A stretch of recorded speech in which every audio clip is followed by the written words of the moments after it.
You know what? I think that's what I like about the pulps too, is they don't care if they get their little bit of science fiction mixed in with the fantasy and the fantasy mixed in with the science fiction. They'll just go full tilt to like, what kind of things do I want to do? Like, oh my. Do you want snakes on a plane? It's there. Do you want a hero zapping dinosaurs in a B-52 bomber? It's there. Do you want aliens to abduct people and you beat them to death with caveman instruments? Sure, it's there. It has all sorts of everything mixed into it, kind of like the Pulp Cthulhu setup for tabletop, which I like that better than the regular Cthulhu game setup. Because again, I favor pulps and the sheer zaniness that the pulps can have, but they can also be more grounded, like a Dashiell Hammett kind of, mystery gumshoe setup. They can have that too.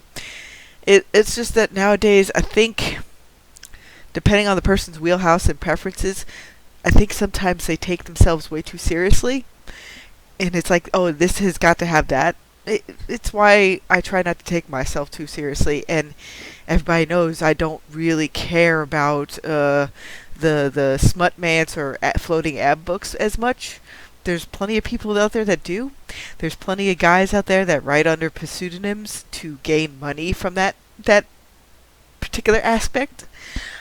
Even the guy who wrote the Night Terror books, yeah, he was using a pseudonym to write to write for romances meets a mashup of everything else. Thing is, he never tried to hide what it was.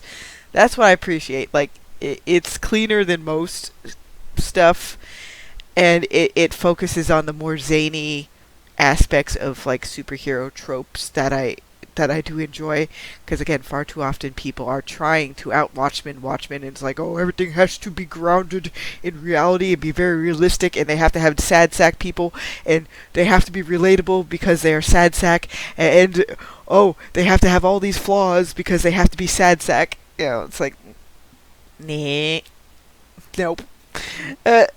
Again, because it's my preferences to try to find stuff that promotes virtues, or being a more positive subversion, which was like Megamind.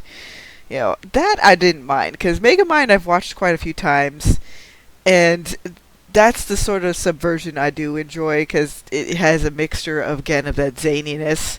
It has the traditional archetypes in there. The bad guy he really wasn't a bad guy.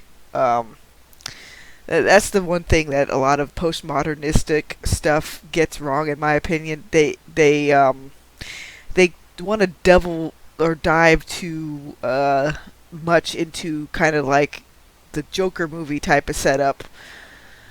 And while that again had very interesting music and I enjoyed listening to the soundtrack, I'm not going to actually watch that movie. Like, I've seen clips, but it's just not something that, it doesn't engage my wheelhouse. So one person's gold can be another person's trash heap. That's just the way it goes. Which I guess, sometimes even with writing, that's why you really shouldn't worry too much about criticism where it doesn't match the person's wheelhouse. I mean, again, I can get that. Where that criticism can actually help people who want a particular wheelhouse. There's been 1-star reviews that have helped me find books that I want. Where, when they get snooty about the show versus tell stuff and like, oh, there's too much telling in this book, I'm like, I'll look at that book, I'm like, thank you, God.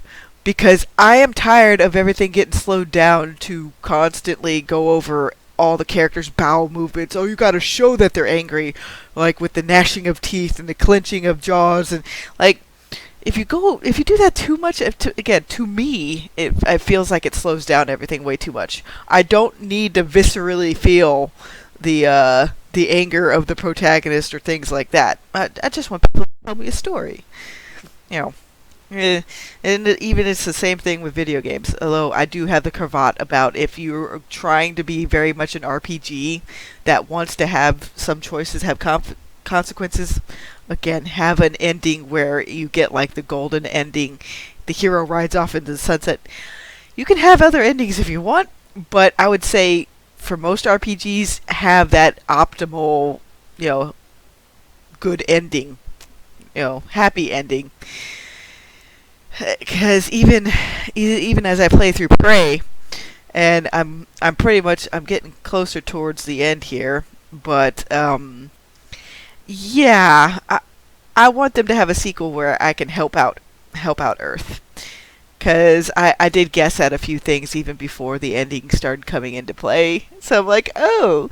But that also happens when you start writing stuff. You're able to see foreshadowing a little bit easier, I think. Again, just my opinion. It's rather enjoyable in some ways. Because I'm not the type of person that is too worried about spoilers. Because believe me, guys, if you've read something where it does have a superversive, uplifting ending, please tell me. I will go read that series. Spoil the ever-living dickens out of me. I don't mind. Because when I read something, I want to get to something where the end has, some meaning beyond, like, oh, it's horrific victory. Like I've said before. So, yeah, that's about it for a little ramble today. See you later, everybody.